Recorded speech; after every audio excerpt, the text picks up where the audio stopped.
ഇവളല്ലേ അമ്മായിയമ്മ. ഭാനുവിനെ എപ്പ ഇല്ലാതാക്കിയെന്ന് ചോദിച്ചാ പോരെ.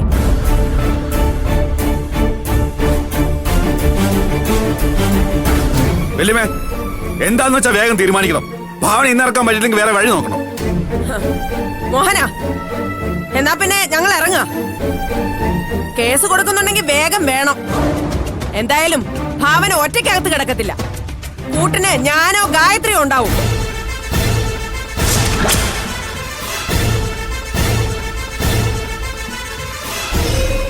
വാ ഗായത്രി, പോവാ.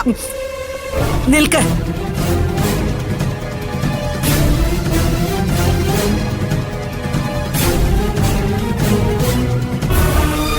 എല്ലാ പ്രശ്നങ്ങളും ഇവിടെ അവസാനിപ്പിക്കാം.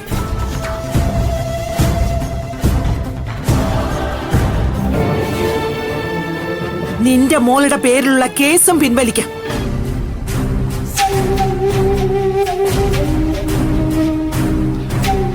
പക്ഷേ ഞങ്ങൾ ആവശ്യപ്പെടുന്ന കാര്യം ഗായത്രി ചെയ്ത് തരണം.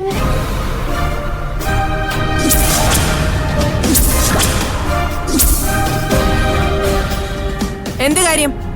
അത് മോഹൻ പറയും.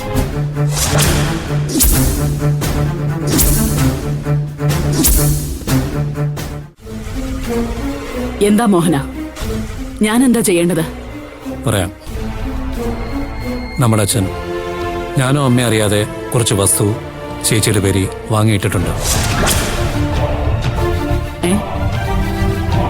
ഏട്ടത്തി, ആ വസ്തു ഇത്രയും കാലം ഞാനാ നോക്കിയിരുന്നത്.